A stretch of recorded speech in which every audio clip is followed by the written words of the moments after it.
y pues estaremos entrando directamente en materia. Nos solicitaron que apoyáramos en la unidad de enseñanza-aprendizaje justicia penal adversarial. Estaba revisando la malla curricular de ustedes para el momento de realizar la proyección de los contenidos temáticos y me percaté que ustedes ya han llevado por lo menos un par de materias vinculadas con el derecho penal y el derecho procesal penal.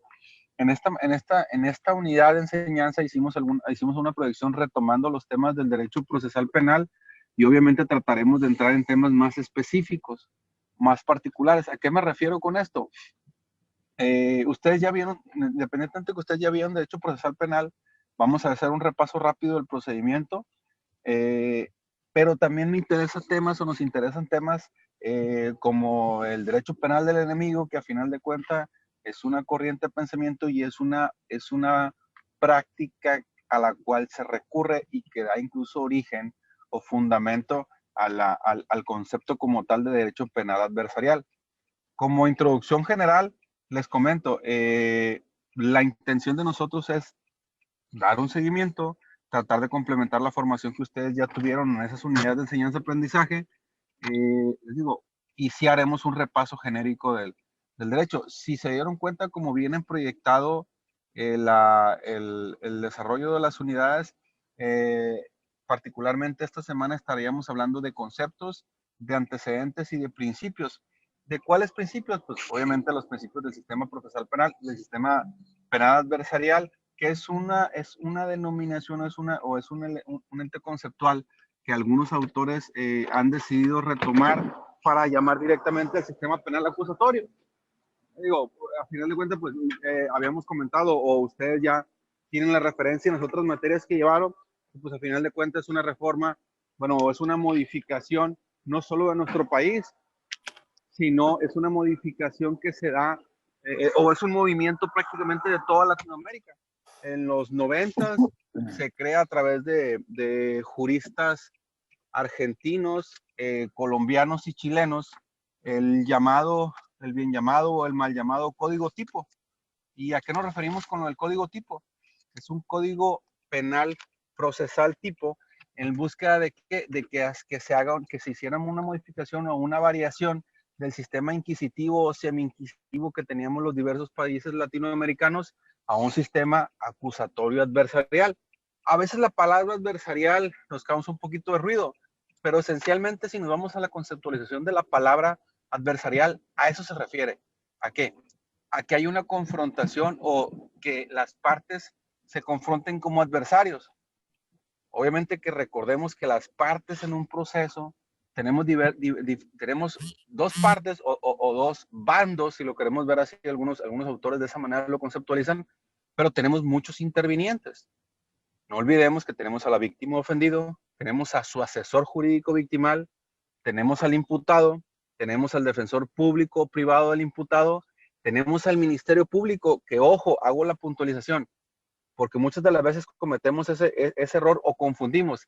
El Ministerio Público en este sistema penal adversarial deja de ser lo que en el inquisitivo o en el mixto se entendía como si fuera el abogado de la víctima.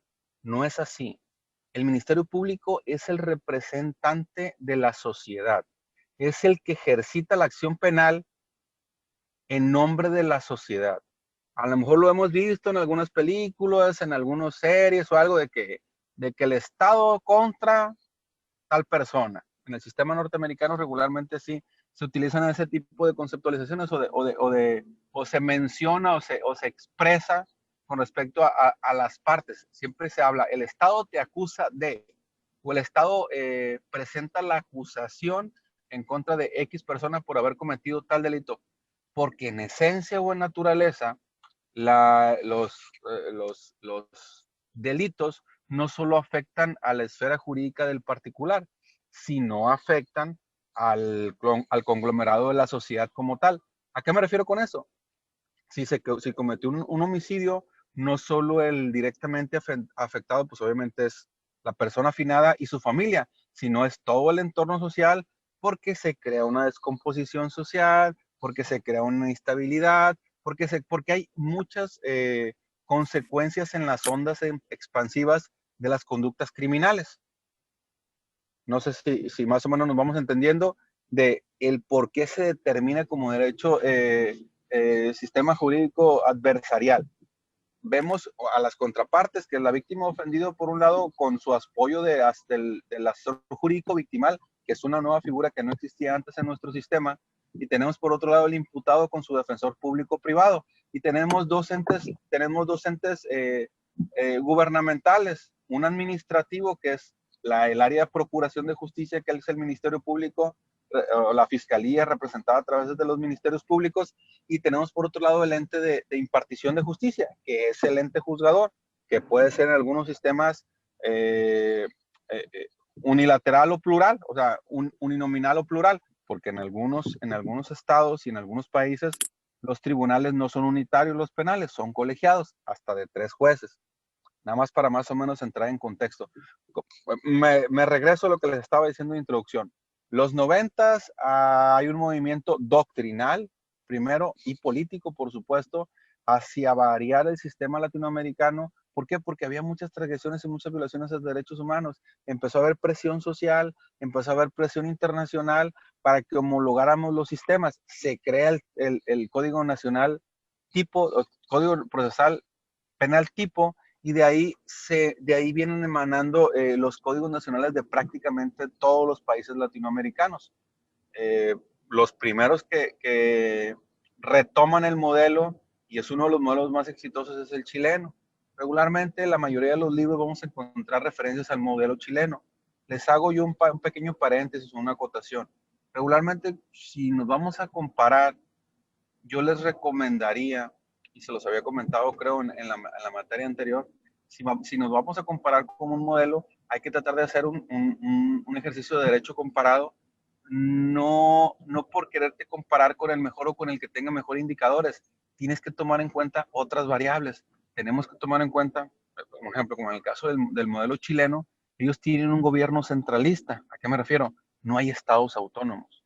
Ellos hay un gobierno central, hay regentes o hay representantes del gobierno federal en los territorios, y el municipio es autónomo y se elige a través de elecciones. Entonces, hay otros modelos como el argentino, incluso el más parecido a nosotros en temas de organización de gobierno y en organización social sería el colombiano. Entonces, es más fácil encontrar similitudes en todos los sentidos, en todas las variantes con el modelo colombiano. Cuando ustedes vayan a hacer una comparación, particularmente del sistema penal acusatorio adversarial, lo que yo les puedo recomendar a una persona que me he tratado de meter un poco en el tema es compararnos con el modelo colombiano. ¿Por qué? Porque ellos también son una federación, porque ellos tienen problemas sociales similares a nosotros, porque ellos vienen de guerras de independencia, vienen de batallas de revolución, o sea, tenemos una historia similar. Entonces es mucho más sencillo y es mucho más viable compararnos con un sistema así. Retomamos los 90s. Diferentes países retoman el código tipo, retoman y buscan variar del sistema básico procesal o mixto o inquisitivo al acusatorio adversarial. ¿Cuáles son las características del sistema inquisitivo o semi-inquisitivo? Hay países, incluso países de avanzada, que siguen manejando sistemas inquisitivos.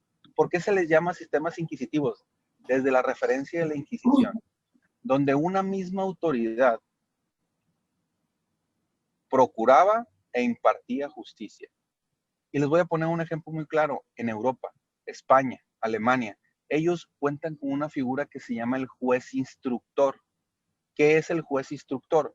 Es un juez que realiza la investigación y la integración de la carpeta de investigación.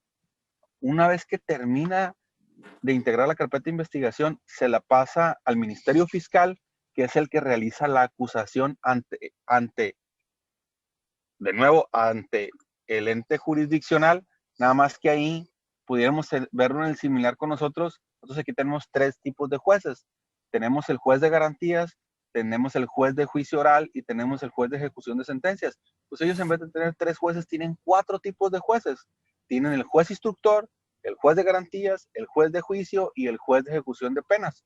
Entonces, no se puede repetir de una etapa a otra similar a nosotros. Pero es como que no tuviéramos una fiscalía o un ministerio público, o que lo tuviéramos solo como si fuera un representante del pueblo, un ministerio fiscal, que realmente no hace ningún acto de investigación. porque hay un juez que es el que realiza la investigación. ¿Por qué se le llama sistema inquisitivo? Porque el mismo poder te investiga, procura justicia, y el mismo poder, que es el poder judicial, también te imparte justicia. Y eso genera muchas críticas, o generó muchas críticas en el modelo. Incluso en México, Constitución del 87, manejábamos un sistema inquisitivo totalmente. Teníamos jueces que investigaban. Después, en la Constitución del 17, se instaura la figura del Ministerio Público como tal. Y viramos a un sistema semi-inquisitivo, le llamábamos. ¿Por qué se le llama semi-inquisitivo? Porque a final de cuentas, si bien es cierto, eran dos poderes distintos los que hacían una labor. Por un lado, el Ministerio Público, que en aquellos tiempos, hasta hace pocos años incluso, dependía directamente del Ejecutivo.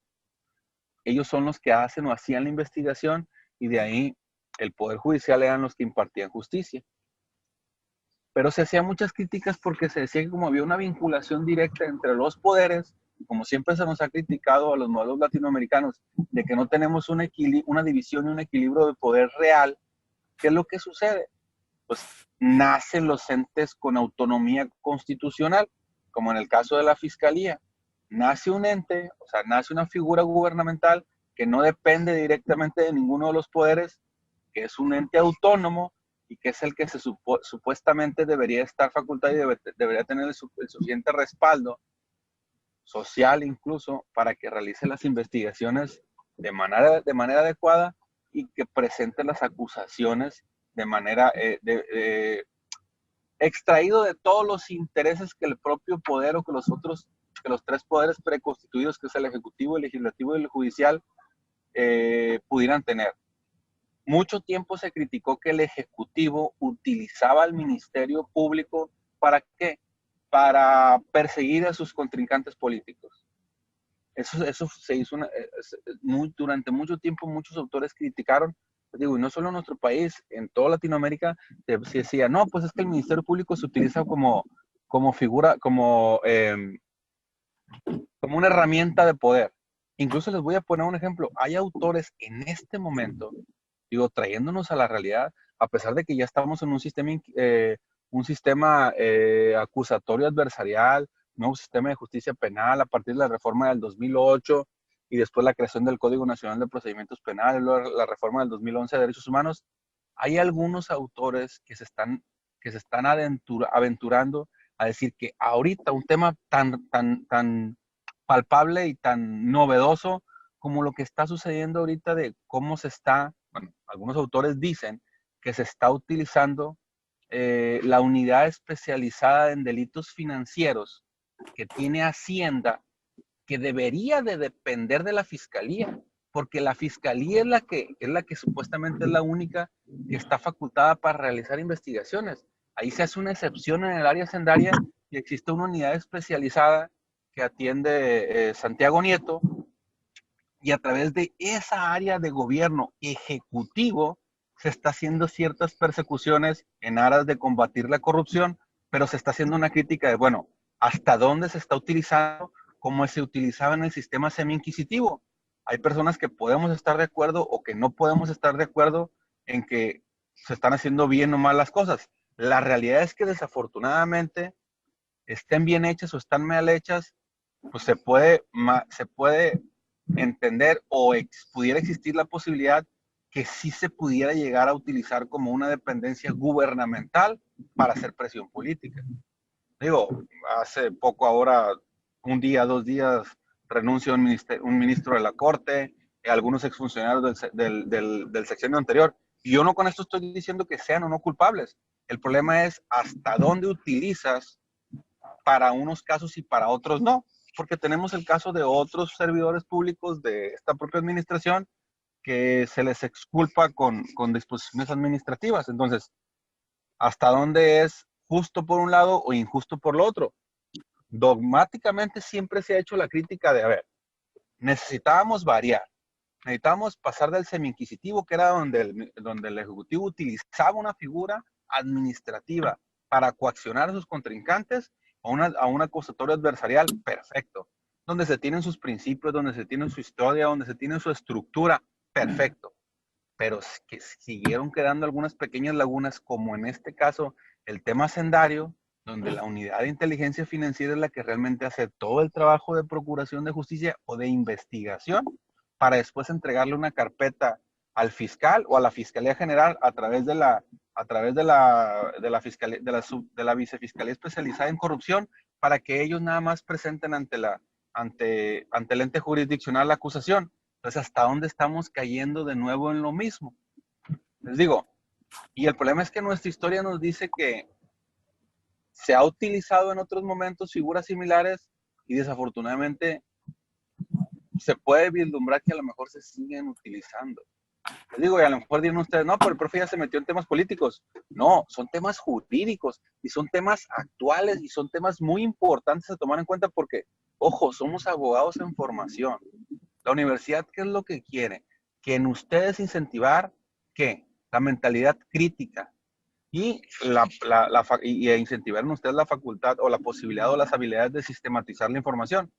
Entre mejor sistematicemos la información y mentalidad de más abierta y crítica tengamos, de mejor manera vamos a poder generarnos nosotros una conciencia propia. No solo con la poca información que nos llegue.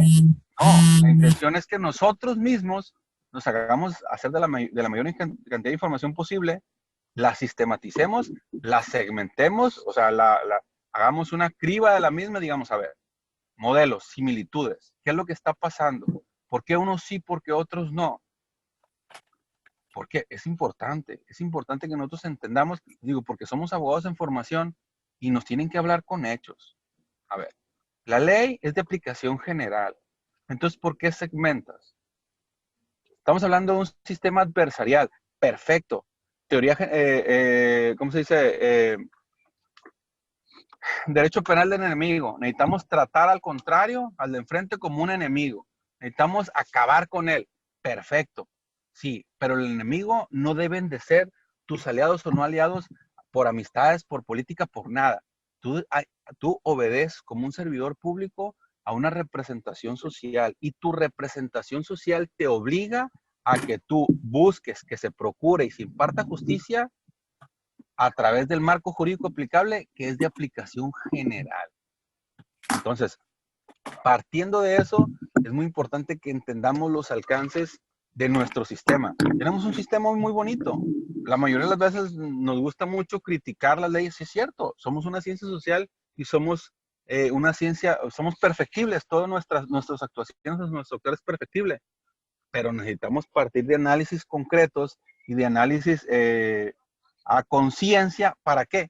Para hacer una crítica lo más apegado a la realidad posible. Nuestro sistema es muy bonito.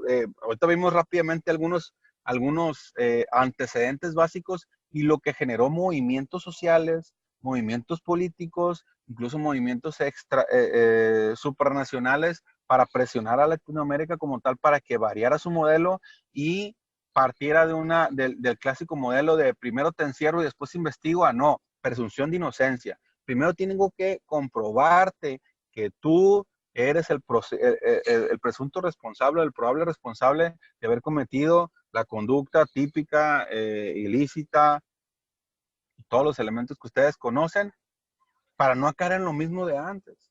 Es la misma situación. Necesitamos partir de lo que tenemos y cuáles son los hechos, porque también si empezamos a hablar nada más de autores, si empezamos a hablar de dogma, nos extraemos de la realidad. Mi intención es hacer un comparativo real, porque en el nivel donde ustedes están, y es un nivel de especialización que tienen que, con todas las bases que ustedes ya traen de derecho penal, de derecho procesal penal, ahorita tenemos que entender, a ver, ¿por qué adversarial? Porque vamos a tratar en contra como lo que es, ok, pero yo ¿en qué papel estoy? ¿Soy víctima? No. ¿Soy ofendido? No. ¿Qué soy? Autoridad, ok. ¿Autoridad de qué? De procuración o de impartición de justicia, ok. Entonces, ¿quién es mi enemigo? Todo aquel que haya cometido un ilícito en contra o que haya causado un menoscabo o un daño a la esfera jurídica, que es la sociedad. Y de esa manera lo tenemos que ver. Derecho penal de enemigo, les pongo un ejemplo. En algunos países de avanzada, incluso Alemania, Estados Unidos, ¿ellos qué hacen? Ellos hacen una ponderación incluso hasta con los derechos humanos básicos. Yo lo comento con mis alumnos que son del área presencial, porque hay un poquito más manera de, tener, de correlacionarnos con ellos. A ver, ¿qué es más importante? ¿Cuál es el derecho más importante que el derecho a la vida? Y por supuesto la mayoría dicen, no, pues no hay, el derecho más importante es el derecho a la vida. Bueno, pues hay muchos autores y hace muchos años lo mencionan. Ni siquiera el derecho a la vida es el más importante es el derecho a la subsistencia humana. La historia nos dice que ha habido grandes pandemias y ha habido grandes matanzas y grandes aniquilaciones para tratar de, de erradicar ciertas pestes o ciertas enfermedades. Dirán ustedes, bueno, ¿esto qué tiene que ver? La importancia de ver hasta dónde la trascendencia o las implicaciones de la protección integral de los derechos humanos y hasta dónde y qué elementos realmente vamos a considerar para llevar a un juicio personal y luego en tu representación, según el papel que te toque jugar en tal o cual momento, es hasta dónde tomo o no tomo una decisión. Es como cuando hablamos de qué debe de ponderar en el tema del abogado, la justicia o el derecho. No, pues es que deben de estar concatenados. La justicia y el derecho no deben de estar desligados, porque la mayoría dicen, no, la justicia, el derecho al diantre o al diablo. Espérate, es que tenemos que ser conscientes que el derecho debe de atender y proteger la justicia, no deben de estar desvinculados, pero regularmente tenemos ese juicio. Decimos, no, es la justicia y no el derecho. Les pongo el ejemplo acá, me regreso al ejemplo de la vida o la subsistencia. ¿Cómo ponderas una vida contra 1000 vidas? En algunos temas como el terrorismo, como delitos de lesa humanidad. O sea, son temas mucho más allá, son temas complejos, son temas que nos tienen que poner a pensar. Incluso es instintivo, hasta instintivo o sea, hasta puntos instintivos se lleva este tipo de discusiones. Pueden morir miles o millones de hormigas para salvar una reina porque ellos van a preferir la subsistencia humana. Digo, la subsistencia de la especie, perdón. Es lo mismo que pasa con los viejos adagios.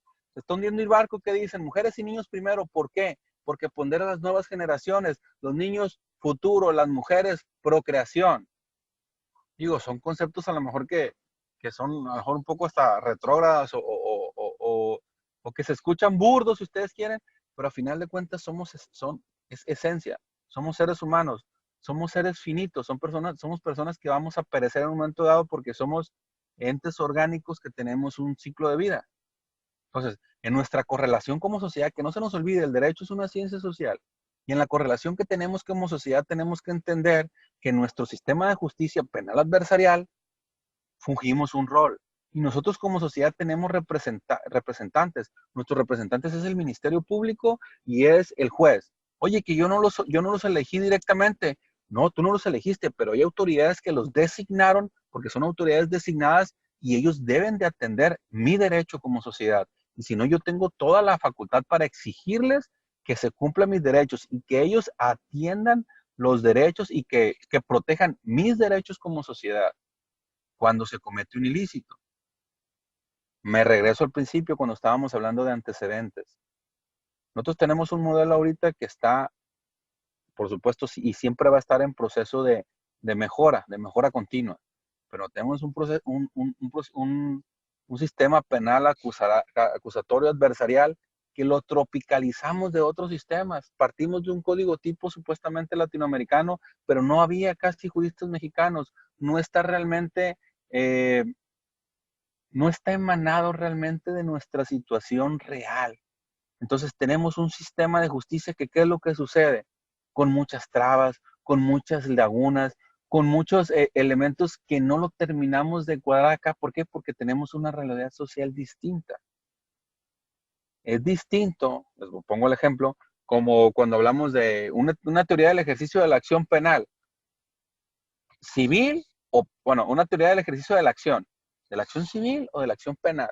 México tiene una gran tradición en materia civil y tiene grandes juristas y tiene grandes teorías y grandes dogmas que se han llevado a la práctica y se han ido perfeccionando en tema civil, pero fue gracias a la propia evolución de nuestro sistema jurídico a través de nuestro poder legislativo, de nuestro poder ejecutivo, de nuestros académicos, que se crea toda una tendencia apegada a nuestra realidad. Pero en el tema penal es distinto. porque lo que hicimos es que agarramos el código tipo, nos importamos algunas figuras del modelo norteamericano, algunas figuras chilenas, algunas figuras europeas, y nos lo trajimos y nos lo impusimos y nos pusimos 8 años para hacernos de ese sistema y que íbamos a gastar 150,000 millones de pesos en capacitación y que íbamos a gastar no sé cuánta cosa y que íbamos a preparar a nuestros ministerios públicos, a nuestros policías, y seguimos teniendo muchas deficiencias. Yo soy un convencido que el sistema como tal, o sea, nuestro marco jurídico y el sistema no está mal, pero no hemos logrado terminar de embonar los operadores del sistema. ¿Con qué? Con el sistema como tal. ¿Por qué? Porque no es un sistema propio de nosotros. Es como cuando quieres aprender un idioma. Por supuesto, es diferente que tengas tú el desarrollo de un idioma, de una lengua materna, que tú hayas aprendido un idioma externo o de otra nación. O sea, ¿por qué? Porque tienes que aprender a pensar con la ideología de esa forma de comunicación, por ponerles un ejemplo básico. La intención de esta videoconferencia era presentarme con ustedes, darles unos pocos de antecedentes, hablarles de la importancia del sistema penal adversarial, del por qué se incluye este tipo de materias a este momento. No solo es procesal penal, tenemos que hablar, ahora sí, tenemos que hablar de fondo. Ya no solo de forma, ya no es A, B, C, D, E, no. Tenemos que pensar a fondo, a ver, ¿por qué A? A, sí, ¿por qué A? ¿Por qué tengo que hacer esto? ¿Por qué tengo que reunir estos elementos? ¿Por qué tengo que ponderar el principio de presunción de inocencia? ¿Por qué tengo que ponderar el principio de oralidad, de mediación, de contradicción? O sea, ¿por qué esos alcances? O sea, ya ahorita ustedes tienen que empezar a pensar de fondo en los temas. No en el proceso, no en el librito. Ustedes ya son personas adultos, somos personas adultos y tenemos que, obviamente con nuestra lógica, nuestra razón y con la experiencia que tenemos que analizar los temas más allá de lo que básicamente encontramos. Ya no solo es un silogismo más básico. Y si ustedes me dirían, bueno, ¿qué es un silogismo? Un silogismo es una manera, es una estructura lógica de pensamiento a través de la cual se resuelve un problema. Se habla de una premisa mayor, de una premisa menor y de un resultante. ¿Qué es esto? Existe una ley. En una ley dice que se comete el delito de homicidio quien prive de la vida a otro. Ese es el precepto general. Precepto particular. Juanito mató a Pedrito. Entonces, conclusión. Juanito cometió delito de homicidio porque mató a Pedrito. Eso es un silogismo, una forma de pensamiento lógico estructurado, pero es simple, es sencillo, porque eso es así. Un precepto general dice esto, la conducta encuadra perfectamente en el precepto y ya, doy una conclusión. Pero por otro lado es, a ver, ¿cuáles son las variables que convergen en esa situación particular? Porque a lo mejor resulta ser que uno de ellos era inimputable, o resulta ser que hubo una legítima defensa, o resulta ser que hubo este elemento, o resulta ser que hubo este elemento, o un error de tipo, o hay miles de situaciones que convergen en un hecho delictivo, o en una situación de ese tipo. Entonces, les reitero y les repito, la intención es, a este nivel, necesitamos incentivar un sentido crítico. Y necesitamos analizar lo que vayamos a analizar de manera profunda, de manera crítica, obviamente con los conocimientos previos que ustedes tienen, pero ya no solo apegarse a un librito, a un proceso, a un procedimiento. Necesitamos saber por qué A, por qué B, por qué C. Oye, y resulta ser que no hubo B. A ver, ¿cómo vamos a subsanar que no exista B? No sé si me explico. Ojalá les haya servido de plática introductoria. Yo voy a seguir a sus órdenes. El señor Ignacio, si no mal recuerdo, tuvo una comunicación conmigo. Le pido una disculpa por haber tardado. Traía unos pendientes personales acá. Creo que hoy le contesté. Ojalá haya podido contestar su duda. Estoy a sus órdenes en el chat, estoy a sus órdenes en la plataforma y estoy a sus órdenes a través del WhatsApp personal directo.